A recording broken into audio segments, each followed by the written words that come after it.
right. Hey, everybody. Welcome to the Beyond the Mat info session, #1 with Heather, live to you from Ohio, in Gahanna, Ohio. Um, I am Carrie, and why don't we just, for a moment, close your eyes, begin to name your breath, noticing your inhale and your exhale, coming into this place for this moment, enjoying all of us gathered together here around the country, maybe even around the world, if some of our remotes have gotten on. Namaste. So, hello everyone. We have people joining us here in the studio in Ohio. We have some people in person in Houston, and all of you guys online. Welcome. We're super excited to do this first ever podcast for Beyond the Mat. So, my name is Carrie, and I am part of the Black Belt Circle in Houston at Rasa Yoga Houston. And we'll talk a little bit about what that means. And I am actually originally from Dayton, so I was dropping my daughter off in at Miami. She's starting Miami on Monday, so we were in town, and I was like, "Why don't we?" Yeah, it worked out perfect to come to a podcast to talk about Beyond the Mat. So, Heather, why don't you talk about your history with Rasa Yoga and why is it that you are here in Ohio? How'd you get from Houston to Ohio? So I moved to Houston from Ohio. So I'm originally from Ohio and I moved to Houston for work. And there is where I found Rasa Yoga in Texas and yoga. And pretty quickly in my studies joined Master's Path and started, moving towards teaching and then eventually joining the Black Belt Circle for Rasa Yoga Texas, the leadership circle as well. And I was in Houston for 10 years studying and working and had my daughter in Texas. And then after about 10 years there, decided to move home to Ohio to be closer to family. As my husband and my family are here, and here we had my son, and he's now 8. I can't believe that, and been here ever since. All right, awesome. So, what was it that brought you to yoga in the first place? Like, why'd you start yoga? So, very originally, I was running distance, and I had a running injury and my hip was hurting so bad that I couldn't lift my own leg out of the car. When I went to go get out of my car, I had to use my hand to help me. And I decided something was wrong. And I had heard, oh, yoga is great when you run. And I tried yoga. And what I see now in some students, I did it just long enough to feel better. And then I stopped. I promptly stopped. And this was not at Rasa Yoga. And then guess what? It came back. Yeah, it came back. And so that's when I moved into Rasa Yoga and found there, and I've been there ever since. Awesome. And I'm sure we'll hear a little bit more about why that, like why the longevity. Why were you able to stick with it, and what was it that drew you to that? Mm-hmm. Um, when you when you came back to Ohio, there's a little bit of a gap in our story here between moving back and all of a sudden you have a studio called Rasa Yoga Ohio. Yeah. What would close that gap for us? Yeah. So I came back, promptly had my son. And so that was a very turbulent time in my life. Move across the country, get a new house, and have a baby all in a few months. But I went right back into teaching because it was just part of what I did now. And I taught at a CrossFit gym for several years. But I had a strong intention of building a yoga community here because while I'm able to train remotely and still very connected to my Texas community, I missed having an in-person community. And as Guru Devi has shared before, like if you're wanting something and you don't see it, maybe it's yours to build. And so I set an intention for having a community here. I thought it would just be at the CrossFit gym, but other things were lining up without my even thinking it was in the paradigm to have a studio. And then this opportunity came open here at Renew Wellness to have a space and start to build a community. And from there, now we're here. Cool. So you probably see a lot of people come in looking for yoga or who have already an established process or practice. when you hear somebody say like they do yoga, like what does that usually mean? And is that uh the full story? Like is there something missing in that or like what does that look like in people? It's a good question. You know, when people come in, if they say they already do yoga, I usually have a few questions for them about what that means for them. You know, because maybe they have studied or practiced different aspects. But a lot of times, I find when people say that they do yoga, they're referring to asana, to the physical movements of practice. That's what they're practicing, and that's maybe like the depth of the understanding. Okay. Is there more? I'm so glad you asked that, Carrie. There is much more. There's so much more if you're looking for that. You know, it's asana is an important part of yoga because that's where we study ourselves and we're able to learn about ourselves, but it's a part of an entire system. What is that system? It's the eight limbs of yoga, which we're bringing into Beyond the Mat from the Yoga Sutras. And so asana is an important part, but a part, and there's other eight limbs. There's eight limbs total, so seven other limbs that really bring you to that full and complete practice. Okay. And so take us from what you see as uh, you know, a teacher that sees a lot of new students coming in. What was it about that encouraged you and Padma to start this Beyond the Mat course? Mm. Or I guess why did this Beyond the Mat course start? Yeah. Why are you doing this? So the idea was born. We were at a retreat, a business retreat in Miami, and the idea I think had been in the process for a while, but seeing in students that are already practicing, coming to class and moving their bodies, and are seeing benefits from breath aligned movement and what we're teaching. I think, but after a while of practicing, you start to sense there's more beyond what you're seeing in a general class. But it's like, then what's next to learn and discover that more?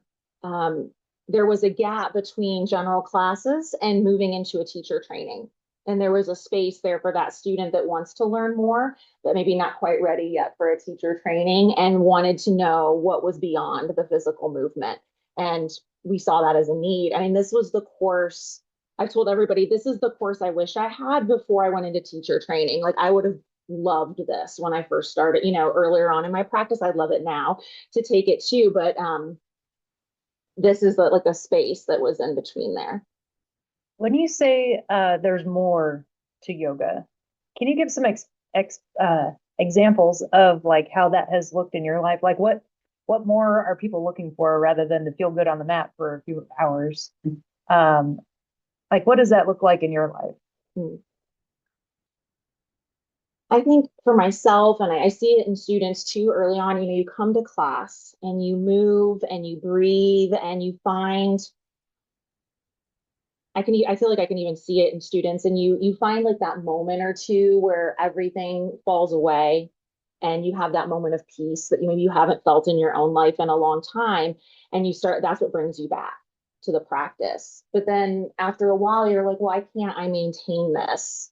I can connect with this when I'm in this room and moving, but why can't I maintain this or find that same presence, that peacefulness, the awareness when I'm not in that room? Um, and that is possible, by practicing it on the mat and learning to practice incorporating all of the limbs, but it does take practice. And so if somebody's not connecting with that, or if I was talking to myself early on and saying like, why can't I do this? Nothing's wrong. It's just a skill to develop and a needing to practice it. And that's what we'll be practicing and Beyond the Mat. Do you have any examples of when that has happened in your life? Like, what was that light bulb moment for you? Like, oh my gosh, yoga isn't just a thing that I do once a day or once a week or however often. Hmm. I'm not sure if it's once, but there's been several key pivotal moments along my training journey that stand out.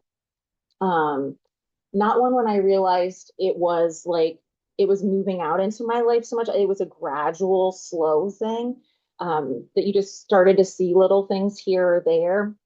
But what continued me into training, that I would share is that awareness, as it grew, I started to notice more how I showed up in the world.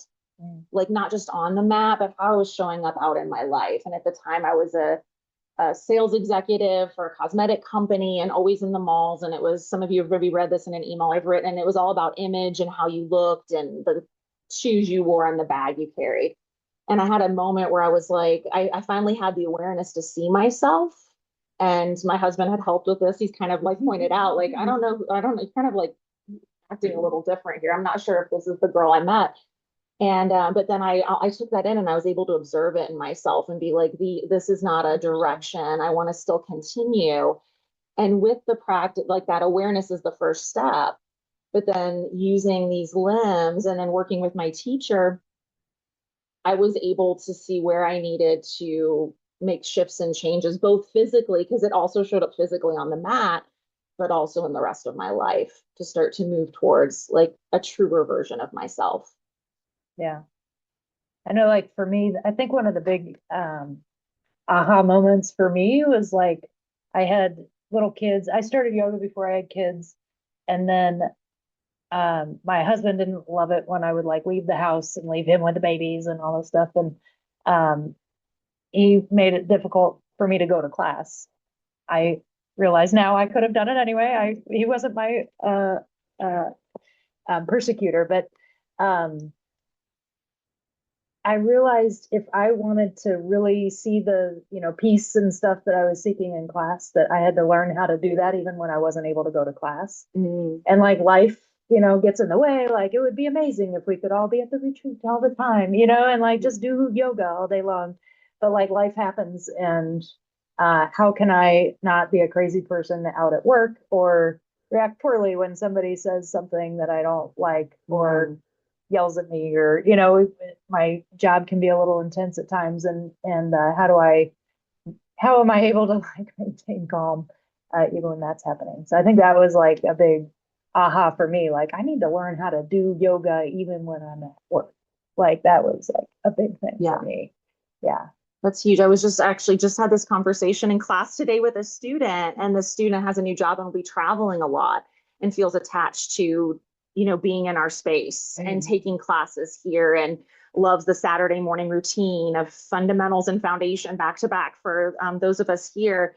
And, we were talking about how there's options, and what does the practice might look like as life and circumstances change, because if it's always attached to it has to be a certain way in a certain room at a certain time, it's not sustainable. Right. Because life will happen. Right. And I think we're all looking for sustainability and something that can, go with you through all the different phases of your life.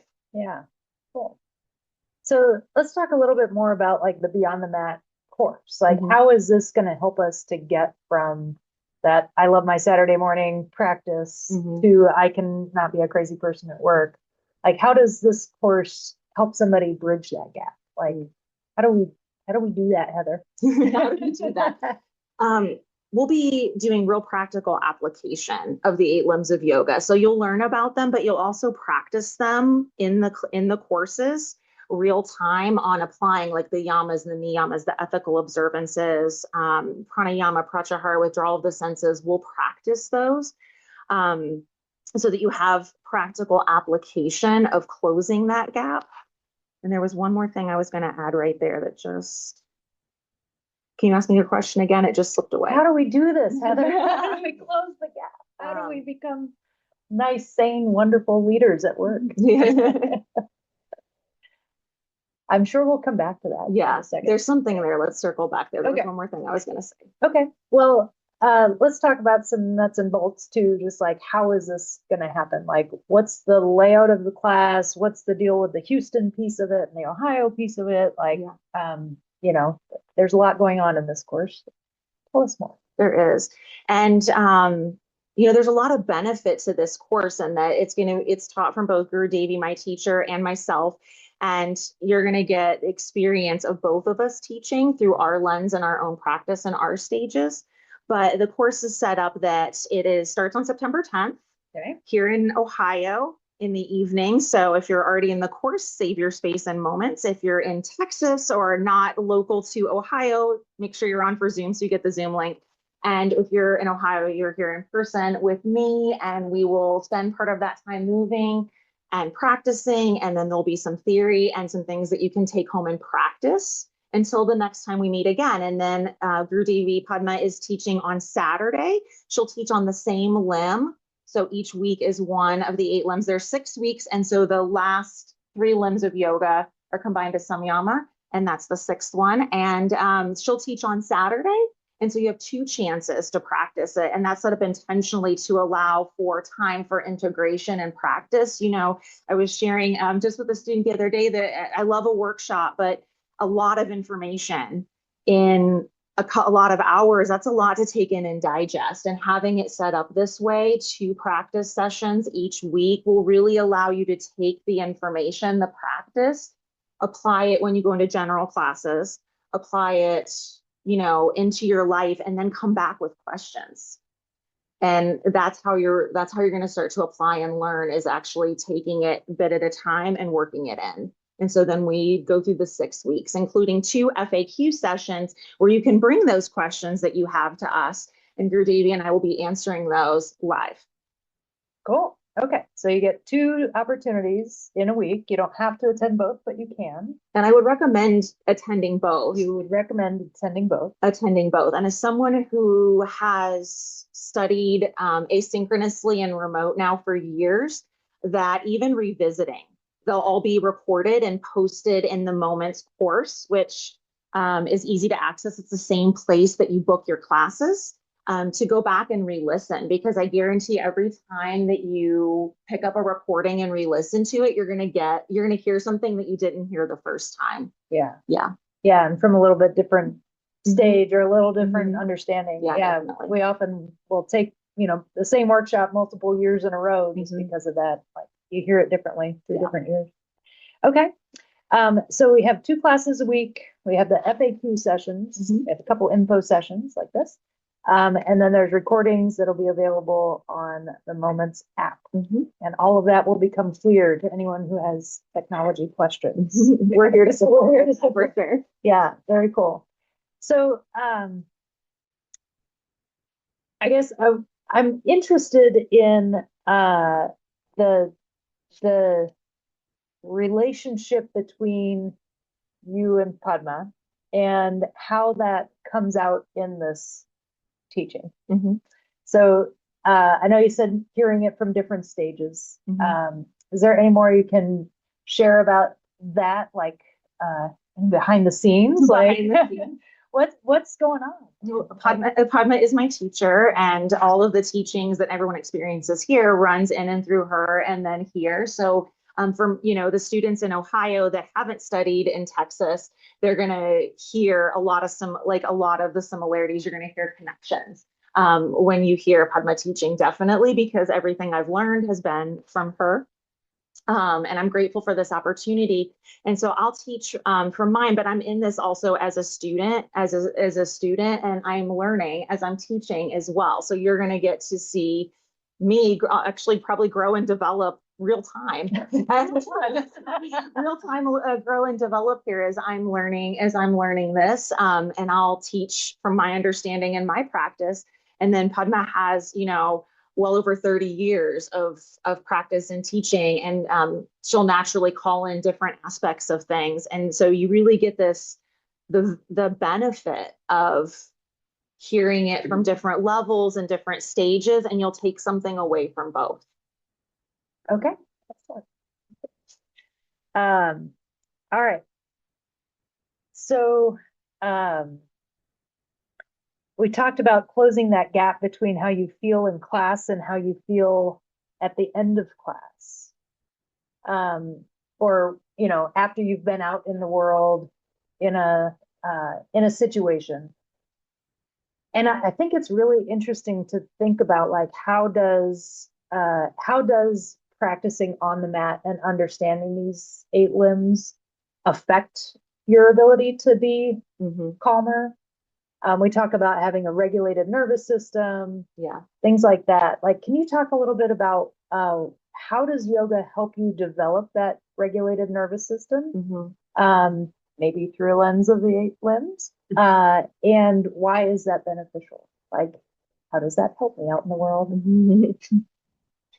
There's a lot there. There's a Let's lot let's there. go through that in a couple different ways. So how it helped, well, I guess maybe let's start with why. Why would you want to regulate a nervous system? If you've ever been in a dysregulated nervous system, if you can bring to mind what that feels like, you probably know that that's maybe something you don't want to live in constantly. If you've been in class and done breath aligned movement and you have that moment where you start to feel more aligned, you know, the thoughts, the breathing, the movement are starting to move together. And then you're like, oh, you know, this. Maybe you don't have words for it, but it's like, this is what I want more of. That's you kind of inform your own why. I think of that. And so we do it through breath aligned movement on the mat, Mhm. right? Moving with our breathing. And you'll learn that as we move through the yamas and niyamas, the ethical principles, and into asana as one of the 8 limbs, and how to move in breath aligned movement.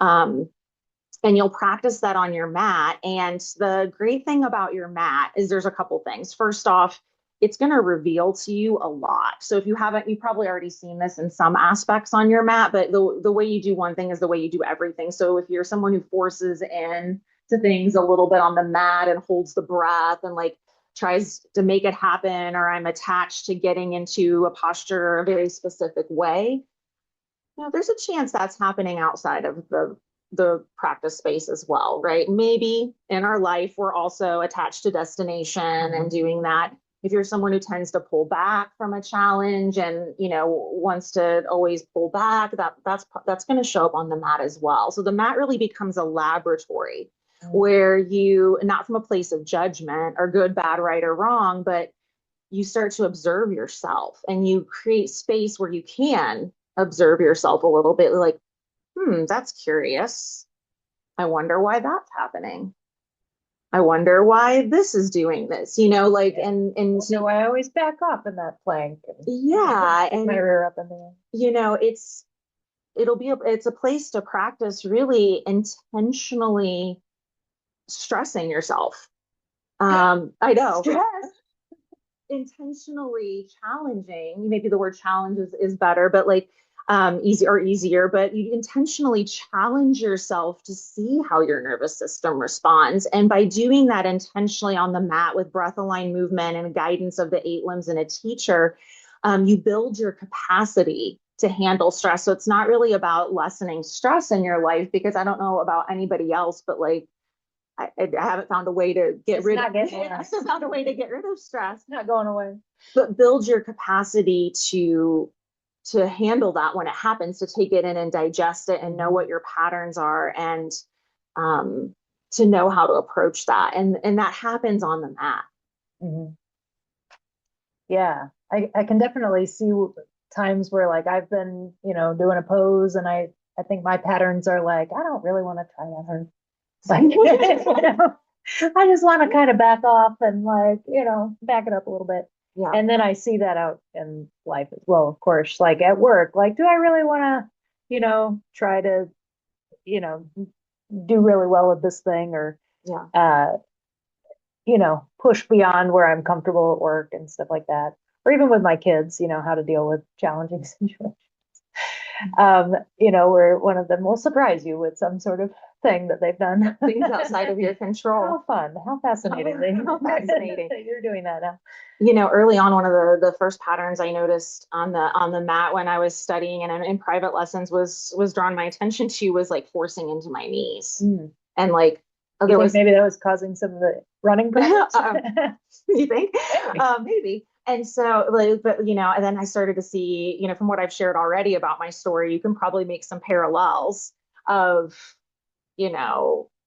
having to get everything just right, having to look a certain way, having to show up a certain way all the time, and that physically I was pushing into my knees. Like there's definitely parallels there. And then I couldn't see it until until I made those connections physically and then worked on alignment and moving with my breath. And then it still shows up once in a while. Like the pattern's not completely gone. I have to, be aware of that that's not something, because it is a well-worn groove for me to go into. But yeah, it is similar, like, noticing that early on. But I'm so grateful that I was able to see that. And I think my knees are much happier too. They're very thankful too that I noticed that earlier in my yoga journey. Cool. What is the limb that has affected you most in your life? Agree with the great questions.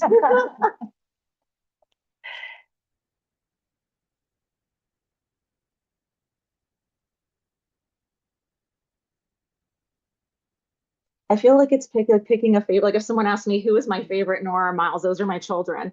I almost feel like you asked me that question, because what's going through my mind right here is you saw me pause was my first thought was, I was like, well, the yamas and niyamas, those, they're just like, it always goes back to, compassion for yourself and self-study and, you know, contentment and discipline. But then I'm like, but wait, like the asana is what showed it to me. And you can't do it without the breathing. And then, when I started to learn to withdraw my senses more and not be so triggered by everything, like that was a huge, so Yeah. I'm having trouble saying that.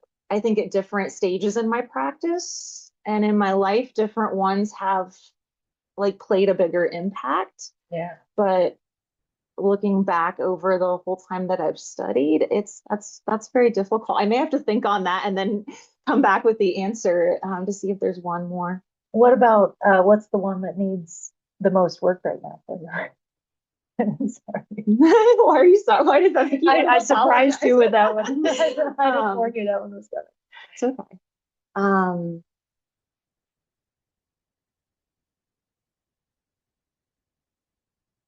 That one also rotates. Yeah. But I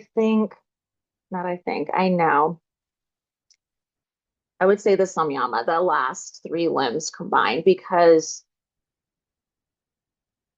that ability to like, what are those three? So dharana, dhyana, and samadhi are the three. And what do those mean? Like focusing the mind and then drawing more into meditation and full absorption. So being able to really focus the mind. Thank you for asking that. We're so pulled in so many directions, and just in the world we live in, and that ability to,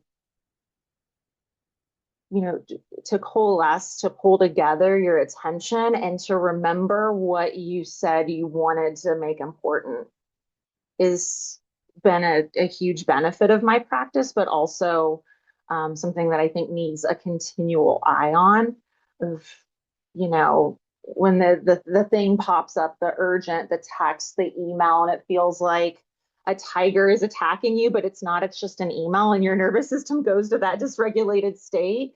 It's that remembering and coming back and get regulated. And then like, what did I say I wanted to do? What is my priority? So you see this show up.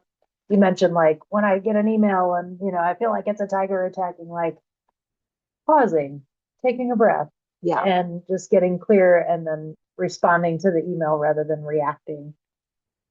Yeah. I mean, real life example, last week, the kids are back into school as of this week. They're in elementary, so in second and fifth grade. I can't believe it. They're still babies in my head.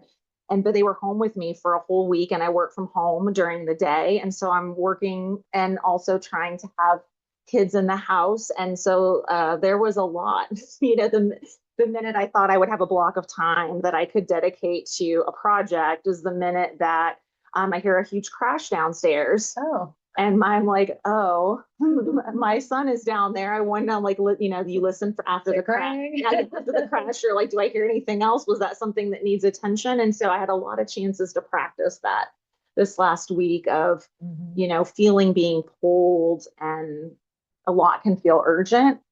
And like, wait, let's create a little space here, and what really does need to be addressed. And thankfully kids are great teachers, and that they're pretty present all the time, so they have a good way of keeping you like right in the moment and reminding you of that. But we had to reset a couple times during the week. We definitely had to have some resets of like, we've kind of, we've gone away from how we said the day was going to go. We've gone a little off track here, but let's take it, the benefit is I think through practice, I was able to realize that like, and we can make a shift. We don't have to keep letting this day go this wild, wacky way. I can pause for a minute. I can take the minute I need to breathe.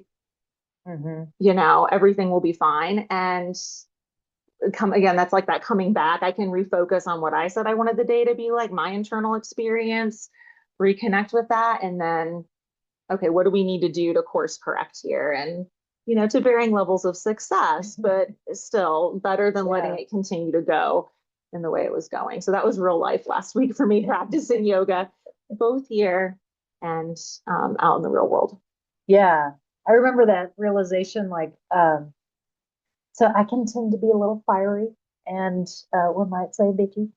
And so I remember just like at one time in my life, just, it just felt like because I had started that way in the day, or like something had happened and I, was like, I'm on this, crabby path. I had to commit to that. And then like, because other people around me were like, well, you're being crabby today. So, like I had that feedback from my family of origin a lot when I was growing up, like, well, you're being crappy today. So learning like I don't have to be committed to that right now. I can change. I can like I don't have to be committed to that crappiness right now. I can just be happy right now. Yeah. And like that was a huge realization for me from that I think came from practicing and yoga. Like, oh, I'm not committed to being crappy. But it makes sense, right? Because how many times has you stepped on your mat in one mood or feeling maybe heavy, dark, something maybe that you prefer not to feel. And you start moving and breathing and, halfway through class, you're like, oh, this is shifting a little bit for me. And so I think, taking it back to practicing physically, you start to show yourself that it is possible for you to make internal shifts. Make that shift. Yeah, that it doesn't have to be, you don't have to be victim to everything outside of you, that you have the capability to decide how you want to experience what's happening. And in real life, you get to practice that when you're moving and breathing, or when the body's not moving in the way you want it to move. Right. Like, oh, today stepping up to the top of my mat is hard, or the holding the plank was a lot harder, whatever the thing is. And you start to feel, oh, like you can, and then you go into the next day and it's light and it's like, well, nothing changed from one day to the next that much. And you start to be like, oh, it's not as permanent or as I think it is. Yeah. Yeah. I know in a lot of kindness classes and a lot of other teachers, we there's the question, like at the end of the class, like notice if there's been any shift in how you feel. And like, oh, yeah, there has been a shift. The movement and the orderly nature of a class has helped me shift this. And I can do that on my own using these tools. Yeah. I mean, it's a system, it's a methodology of the way that classes are taught. It's a very specific methodology that moves you into breath aligned movement. And so there's like, there's a purpose and an intention behind that. It's no mistake when you're in class and you're moving and you hear the way that things are spoken and you start to experience, the word that comes to mind is coherency, but maybe you have a different word when you experience on your mat, but it's like things just start moving together. Like I'm moving, I'm breathing, my thoughts are starting to make a little more sense. And that's a very intentional thing that we'll be bringing into Beyond the Mat as well, that methodology. So you'll experience that there as well. Yeah, the word that kind of comes into mind is discipline. And so it, and I think, we talk about self-discipline and discipline quite a bit. And I think there can be a little bit of a misunderstanding about what discipline actually means. Can you talk about discipline and self-discipline and how that can be a form of like self-care? Yeah. Instead of like, I'm going to be in a bubble bath all day. Right. Like how is discipline related to that? Like, how does it help you become a more sane person? Well, I feel it even when you like, I notice even when you say the word discipline, like I have a small right. Like when you hear, like if I say discipline, how do you, like, so I think that we have to notice our feeling tone around the word discipline because it kind of sounds like I've gotten in trouble. I'm gonna have to write on the chalkboard. I'll remember to breathe like 1,000 times or something. That would be a good idea. That would be a good reminder. We'll put a chalkboard up in here. But thinking of a discipline, if you can take your mind out of that, it's not like a negative um, a negative repercussion to your action, but in having it mean, or if there's another word that's better for you, that means showing up for yourself. In your life, especially when I was for a new mom, I noticed this, like how easy it was to give and put everyone else in front of you. And I would say, oh, today's the day. I'm going to remember to eat. I'm going to remember to drink water even when the baby cries. And then next thing I know, it would be, evening and the water bottle's still full next to you. And, you put everyone else's needs in front of your own. And discipline as self-love is keeping the promises that you make to yourself. Boy, that almost seems like yeah, like caring enough about yourself to say, like, you wouldn't, for my son, I wouldn't like say, oh, I'm going to give you water and then not give it to him. But I would do that to myself. Yeah. And then when you really look at that, it's like, wow. And so when you say like self-care, and that word that trains it helps your nervous system to know that like you are safe with yourself, that I can be trusted to care for myself. And so when I'm moving on the mat, I'm going to bring in these things you're going to be learning in the course, and I'm going to move in a way that's sustainable. And like, my body, I love you. You're going to be able to trust that I'm going to move you in a way that's sustainable. I'm not going to force into my knees as much anymore. Like I'm not going to overdo that. And that's what I think. Bubble bath is great if you especially you promised yourself it. If you said like I'm going to take one bubble bath a week and that's something I'm going to do, and then you deliver on it, that could be it too. But it's really, if you say I want to go to class 2 to 3 times a week, this is part of what I need. And then you actually show up, even when it's messy, even when it's hard, even when it's imperfect. But I have to work. I know. Yeah. And that's, going back to what we talked about first with like having the practice be sustainable. What does that really look like? If there are moments where I can't get into my 2 or 3 classes a week, can I look at on demand, right? Can I practice something at home? What can that look like so I can still uphold that promise myself, just like you would do for someone you love? If you committed to someone and said, hey, I'll pick you up, but then all of a sudden your plans change and you absolutely can't, your car broke down or something, you'd probably still work to find a way. You'd try to organize another ride, or you would call you would try to find a way to still fulfill that commitment you made. And so it's doing this, just giving yourself the same care that you do those you love. As I said, I'm going to do this. So what is possible? But I think on taking it back to on the mat, when you start to create that space on the mat of moving and breathing and observing, you create a little space between something happens and then you actually do something. That's where you start to learn how to do that. And then in those moments where work came up and I can't get into class right now, you'll start to see like a little space there where you think, but what can I do? Yeah. But what can I do right now? I love that question. Yeah. And then how can I still fulfill this to myself? Do I maybe I go to class another day? Like you open up possibilities besides good, bad, right, or wrong. And when you only see 2 choices, your body is in a stress response. It's fight or flight. I can do 1 or 2 things. It's yes or no. It's good or bad. It's right or wrong. And so it's kind of drawing us all back again to things we've already talked about. But, that's one of the big benefits is seeing what's possible and then keeping your promises to yourself. Okay. So I hear you saying like in the course of an asana practice, you're going through this disciplined flow that the teacher sets up for you. And then learning through the 8 limbs, you can that's like a little bit bigger of a microcosm. So this is the microcosm. It's a little bit bigger microcosm. Yeah.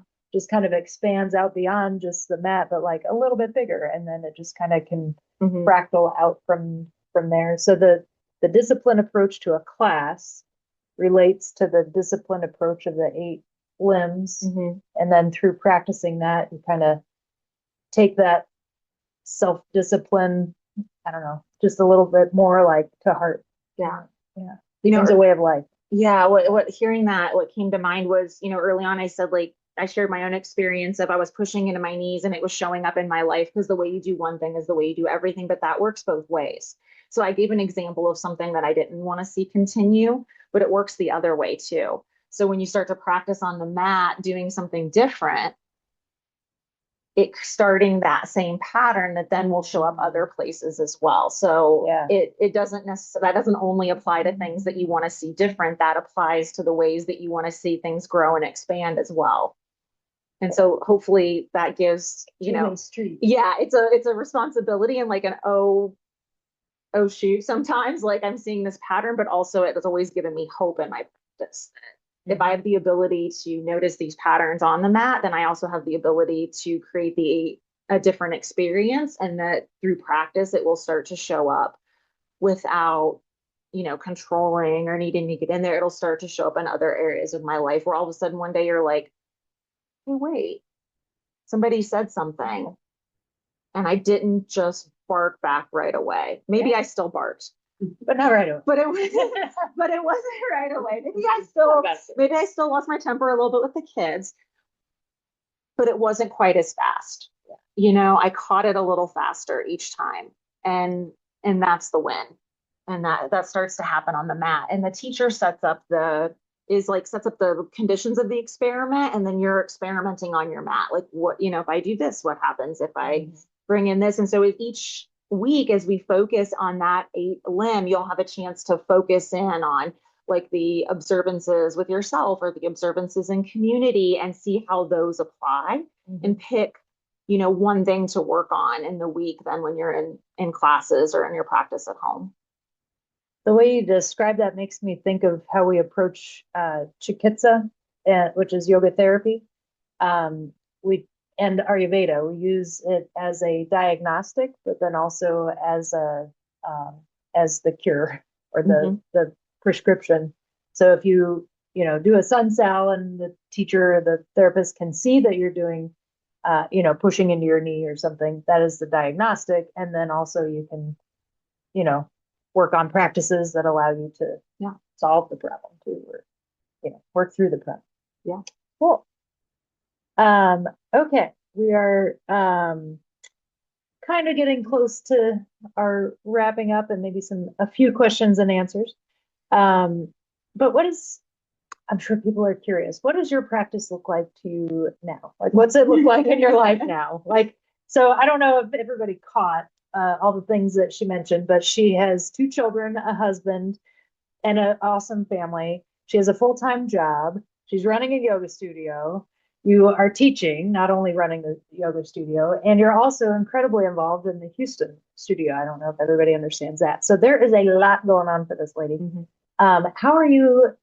How has yoga helped you do all that? Like, how do you get it all done, Heather? Like, sometimes I wonder that myself, Carrie. But what I would say is it's gradual. Okay. So like it wasn't I didn't jump into this, right? Like it's been, my life has slowly expanded as I've studied and practiced over time. And at each level, it's like acclimate, and things take on, and the kids were 1 and 3 years apart. So like we acclimated into there. And I consider now, I mean, everything I do, it feels like part of my yoga practice. I mean, obviously when I'm in class myself, when I'm a student, when I'm in workshops, when I'm sitting at my teacher's feet, student and practice, when I am teaching, practice. I forgot to mention, you're also a very dedicated student and have lessons frequently. Yeah. Yeah. And so that's all practice. But then, my kids have been some of my biggest practice. And then I see the way I show up at work, and that's part of my practice. But I think right now for me, the biggest gift that my practice and my studies and working with Guru Devi and Rasa Yoga have given me so gratefully is that to be present with what's in front of me right now to the best of my ability. So when I'm here, I'm like here with Carrie and with all of you. And because I found myself early on being one place and thinking about the other. So I'd be with the kids and wish I was in class, and I'd be in class and wish I was with the kids. I don't know if anyone else has had this experience. You're one place and you're thinking about another, and it stole from the experience. I wasn't happy either place, you know, especially when I first moved. It's like I was in Ohio and I was glad to be here, but also like I missed my community so desperately, you know, and I felt disconnected. And my practice now is, you know, in what is in front of me right now and what is being asked of me to do, and then to respond with the best of my ability.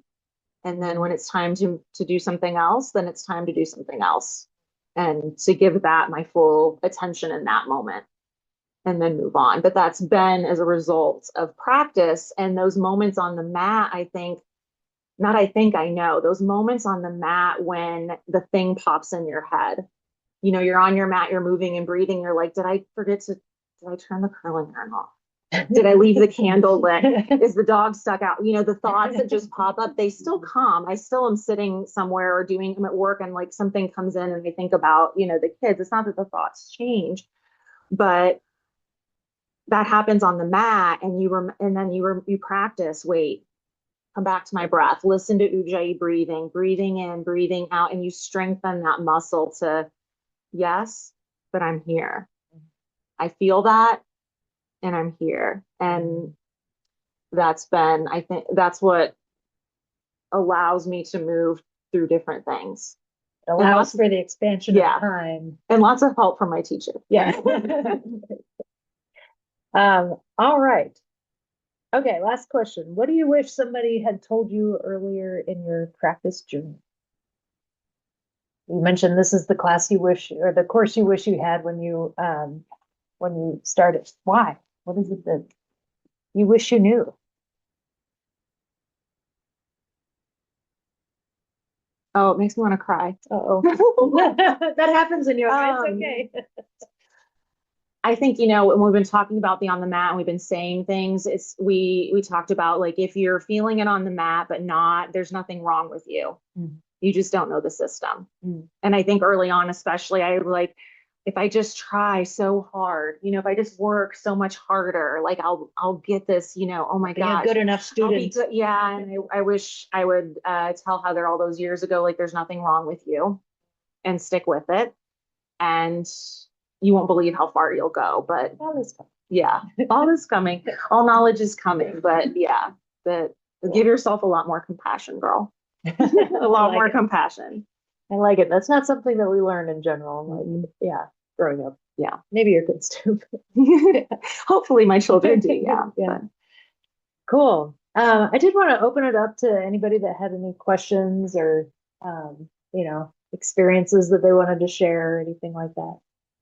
No pressure, but any questions? One of the things that made me want to do this class was that over the last couple of years, Heather has had workshops on the yamas. We had a book club on the yamas and niyamas.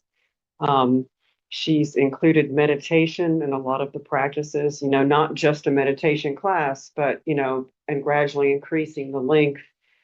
We had some sessions on Ayurveda. So, you know, when this came up, I think many of us had a taste, you know, or more than a taste of some of these other things. And that, you know, right away I thought, okay, this is what I want to do. Very cool. Were y'all online able to hear Beverly speak? Okay, thank you for the affirmation. I was going to repeat if not. Yeah, thanks for sharing. Thank you. Yes, we heard her really well. We were wondering who it was. Yes, Beverly. That was my student, Beverly. We have a question. Yes. How long do you have access to the materials after you have registered? Like, how long will they have access? I mean, I know the answer, but I'm asking because I want somebody to ask. Thank you, Guru Devi. So you will actually, if you're on the Beyond the Mat course now, You have access to bonus material already. So there was an email sent. If you don't have it, I'll reach out to all of you soon, and I can help guide you through that to a Being Yoga that Padma taught. And it's got some information about Beyond the Mat in there. So you'll have access to the course for 3 months. And as I said earlier, I really do encourage you to go back and re-listen. I found personally that I'm going on a walk. As soon as I wake up in the morning, and when I do my walk in the morning, and I'll be, I don't know, a little unmotivated, a little like, wah, wah, I don't know, maybe nobody else. And I'll pull up a recording of something I have. And this is where it's like, I'm so glad I have them. I pull up a recording of something I have, and I'll just pick one and put it on. And every single time, it's exactly what I need to hear. And I start to shift.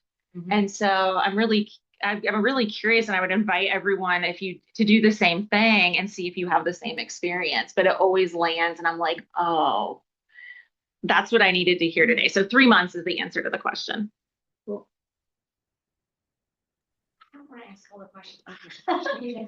Okay, but I have a question, but go ahead and go. Okay. I don't want somebody else to ask. Hey, Heather, it's Jody. Jody.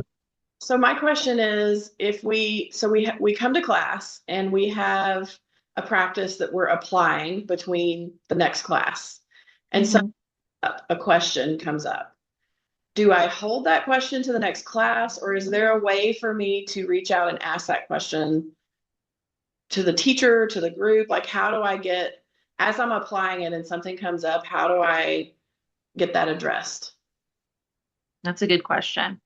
So if you're in class and you're moving, it's okay. Like if you were in a general class, let's say, it's perfectly fine to have a little notebook next to you. You know, that you're not in Beyond the Mat, you're in Yoga Foundation on a Tuesday, right? It's perfectly okay to have a little notebook next to you. And if you have a question pop in your mind, like come to All Fours real quick and just make like a few word note for yourself so you remember what it is, and then go back into class and move. So I don't think that's exactly what you were asking, but I did want to say that. So if you have something come up in your practice while you're doing that, and then you would bring that to either the next session, because there will be some space for questions in each session. But if there's, depending on the amount of questions we have, if we don't get to all of them, that's why Gurudev and I wanted to put FAQ sessions into the course as well. And you would keep those and then bring them there. And then we can address those questions there. It's okay to bring them to a Thursday or Saturday question. Yeah, we'll have some time in there for questions, I'm sure. Just like you asking me questions here today have helped facilitated the conversation. I know, Padma, you love to teach by questions. And so questions inform us on like where your understanding is of things. And maybe there's something that, like when I was teaching, I assumed everybody knew. And so your question will help me know that I need to go back and maybe share a little more on that or something. Does that answer your question, Jody? It does. Thank you. I have a question now. First of all, I really want to you guys y'all look amazing. You sound amazing. It's just so interesting and engaging, like swaha. Now my question is, what facet are you most enthusiastic about teaching with Beyond the Mat with this course?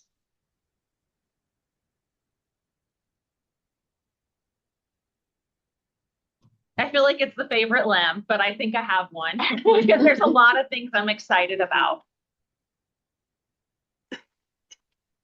What I'm excited about, and my hope is that I'm able to teach students to feel empowered, to truly move at the pace of their own breath in the class, and to like that. I'm picking one thing to elevate, one thing to be focused on today in practice, and what that is, and to elevate their own practice, and to have that, know that it's like they own it, like they have the ability to do it. It's not reliant on me or another teacher that you have. Like you have that ability. You can be your own teacher in that way, and to feel empowered to step on your mat and really move with your own breath. because I feel like I see a lot, no one in this room, but I feel like I see a lot of students that I can tell they're moving with the teacher and there's nothing wrong with that, but you're worth it to move at the pace of your breath and let us be guides. Wow, beautiful answer. Thank you. Yes, and you guys are awesome. Thank you. Sorry, I wish y'all could see you. I'm speaking. Okay. They can't see you, so I had to let them know that was you speaking. All right. Any other questions or comments for the day?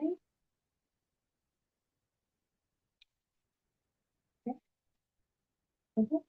Well, I want to thank you, Heather and Padma, and all of you guys for being online and in person. And it was great to have you here and be able to talk about this upcoming course. I'm starting to think of it less as like a course, but more of just a experience and like journey together, rather than a course. I'm so glad you were here. Me too. It's special that you're able to be in person. I feel grateful. Super cool. Well, thank you. We will go ahead and close. Go ahead and close your eyes. Take a deep breath in and a cleansing breath out.